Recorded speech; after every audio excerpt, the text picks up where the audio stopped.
Alright, let's talk about win rates. Now, there's a lot of ways that you can rate agents in Valorant. You can rate them off of pro pick rate, what it feels like to play against them, their looks, but today what I want to talk about is a legit solo queue tier list for players who are looking to climb in this game. The reason that we're doing this is because the LCQ is currently going on as I'm writing this video, and because of that, it's kind of hard for me to determine which agents the pros are playing right now. But what I can tell you is that some of the agents in the game have some peculiar win rates this act that I wanted to talk about. The reason that I know that they're peculiar is because I've been writing these tier lists for a number of patches now, and I've been keeping track of what agents are consistently at the top and which ones are on the bottom. So stick with us, some of these stats may surprise you, and some of them maybe not so much. Now, as always, I can't just say, oh, this agent has the best win rate, so they're the best to play. That's not really how it all works, and if it was, I could just show you a graph and you'd be like, okay, cool, I'm playing that guy. So just keep in mind, I'm still going to be taking into account how the agents actually feel to play against or with, or their impact on the overall game. But hey, a good win rate can be a really good sign. All of these games will be taken from Immortal lobbies. It gives us a much larger sample size to work with, but I do have some really crazy things to point out about the stats from Radiant lobbies later on. I'm sure you all want to hear those crazy things though, so let's get into it speeding through, starting with our C tier. Our C tier is going to go by really fast because it's just Yoru. This is one of the ones that probably won't surprise you. Yoru's win rate is not good and it never has been good. He chills around a 40% win rate, which is very, very bad. I'm a Yoru lover myself, and he's a lot of fun to play, but it could be the nature of the agent that makes it so many people just don't really know how to play him effectively, but in general, Yorus just don't win. You might win on Yoru, but in general, he doesn't win. Now that we got that out of the way though, starting off with our B tier is Brimstone. He has a 50% win rate and is actually pretty decent on the map Fracture in my opinion, but by no means is he a carry machine. I like playing Brimstone sometimes because he's so basic that I can pretty much just focus on my gunplay, but for the most part, if I'm looking to carry on smokes, I probably play Viper or Omen to be honest. Viper's ultimate just has so much clutch potential, and Omen's mobility can be really nice for saving your life at times. Moving on though, due to popular demand, and yes, I do actually read your comments, and you guys do hurt my feelings, Cypher was moved down to the B tier. We previously had him next to Killjoy, but until he receives a buff, he's feeling pretty lackluster lately. Although his tripwires are very excellent for holding down space, and that is one thing I do miss out on when I'm playing Killjoy, is the ability to trip somewhere literally across the map and then never worry about leaving that range. So there is something to be said for that, but for the most part, he's kind of a B tier agent right now. Next on our tier list though is KO, and this guy is actually really great if you're forced into the support role. He's basically just a duelist, initiator, and sentinel all in one. He really does everything, and it can be super obnoxious to deal with at times. That being said, his flashes definitely do feel best used as a supportive flash. You can flash for yourself, but it doesn't feel as dangerous as say a breach flash can be, and that's why you'll find him at the top of the B tier right now. That being said, his ultimate is incredibly strong. I love KO, he's not my solo carry pick, and seeing his win rate confirms that he's probably not many of yours, but he's still a decent pick. Moving on to our A tier though, we have Reyna making her way slightly up from our original tier list because this is a solo queue tier list, but probably still not meeting the standards that some people would like to see. I know there's this dream where Reynas will pop off and use their ultimate and ace the round and everyone's going to be like, oh, she's so good. But that just doesn't happen any more often than any other agent popping off, especially in Immortal lobbies. Now say if you go down to Gold, Reyna seems to be a lot better off there, but for Immortal lobbies, Reyna's good, but not crazy or anything.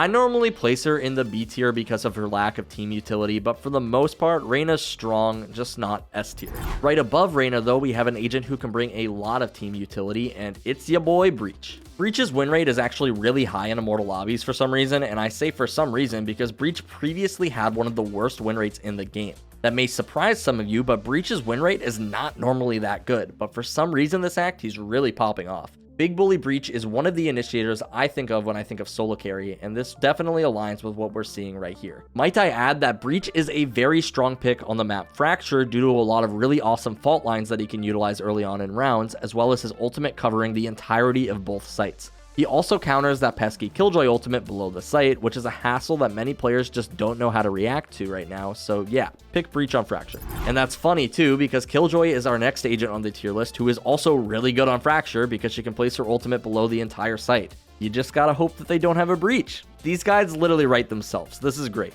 For real though, Killjoy always has a great win rate. She's chilling at 52% right now, which is easily one of the best in the game, and despite her utility being destroyed by literally everything, somehow she still always manages to rise to one of the top win rates in the game. This has gotta be because players just love to rush into Killjoy utility, and that's what can be so punishing about her when teams play too fast. But speaking of agents who also have high win rates, let's talk about Omen. Omen was rumored to get a buff this patch, and although it doesn't seem like our wishes came true, he's still an excellent agent for matchmaking given how powerful his blind can be and his mobility. Controller is honestly one of the best roles to carry with, and just because Omen isn't necessarily the strongest controller doesn't mean that he's a bad pick. Omen is still great to carry with, even without the buffs, and although we do hope some buffs come in for him soon, we still definitely don't discourage you from playing him. Right above Omen we have Raze though. Duelists tend to find themselves pretty high on solo queue based tier list, just because obviously they have a very high potential to take control of a game. Raze is one of the most lethal duelists in the game, and although her win rate isn't incredible, a well-played Raze can be so difficult to deal with. I've accepted recently that my Raze is pretty garbage, but that doesn't mean yours is, and so who knows, maybe she's your best solo queue agent. I prefer to carry with support agents personally, but that's just my cup of tea. The A tier is a bit crowded this week though. Skye is finding her way in the A tier as well this time around, coming down from the S tier. The nerfs seem to have toned her down just a little bit, and now we're seeing her win rate is a bit on the lower side because of this in both Immortal and Radiant lobbies. Her win rate being tanked as always could have to do with more players thinking that she's overpowered now and picking her to gain some free rating only to find out that it's not that easy. Skye is still a great pick right now though, and she's not quite as oppressive as she may have felt before, but she's still great. Finally, at the top of our A tier though, we have Sage, and she is consistently one of the highest win rate agents in the game. I attribute that to how impactful her wall can be and how my teammates still literally ignore Sage walls when they see them. Like, bro, you just gotta shoot the thing down, otherwise they're never gonna worry about that area. Also, players have a tendency to get over aggressive for trades, and because of Sage's res, it really minimizes that risk. If they take a 1-for-1 for trades, it's just going to end up being a 1-for-0, which is super obnoxious to deal with. She basically just minimizes all damage done, which is really obnoxious to deal with. Now we're getting to the juicy stuff though. Capping off our A tier, we actually are going to be having Phoenix. Now, this is a pretty weird pick, but in matchmaking specifically, this is an agent who can pretty much do everything on his own. He's got flashes, he's got smokes, he's got a heal, and he's got a literal second life. Phoenix is so versatile, and with his ultimate only being 6 charges, he can be a solo queue monster if you're getting going with him. Now, I played with the idea of having Phoenix be S tier due to some of the statistics throughout the week, but they seem to have changed since I last viewed them, and it looks like right now Phoenix is the 3rd highest win rate in Immortal lobbies, which isn't crazy or anything, but I really think Phoenix is a hidden gem for many of you who are looking to climb, and I definitely recommend picking him up if you haven't been playing him.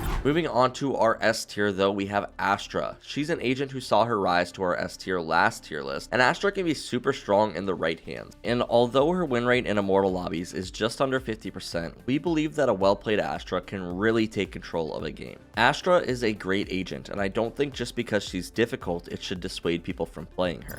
The next agent in our tier list though for solo queue is going to be Sova. Sova is incredibly good at gathering information and basically feeding your teammates kills with your utility. His drone is excellent for dealing with sorts of traps, whether it be crossfires or players in one and dones, and his ultimate and shock darts are excellent for seeking out kills and clutching out rounds. Sova is a clutch master, and it's really because of all the info that he provides for his team. In Immortal lobbies, Sova has the 3rd highest win rate in the game, and in Radiant lobbies, he's chilling at number 4, so clearly Sova is still a great pick for anyone looking to carry. Next on our list though is going to be Viper, and she currently has an alright win rate in Immortal lobbies. A well-played controller though can have a really large impact over a game, and although Viper's win rate isn't absurd, her kit is really well built for solo carrying a game when used right. When everyone is just running into her ultimate one by one and getting killed, it can be very frustrating to deal with in a matchmaking environment. Not to mention how obnoxious she is to play against with how much vision she denies. Viper is really strong right now, and although I wouldn't say she's the go-to controller on Fracture yet, I have heard that she has potential in the map, and you should definitely not neglect the Viper pick in your games.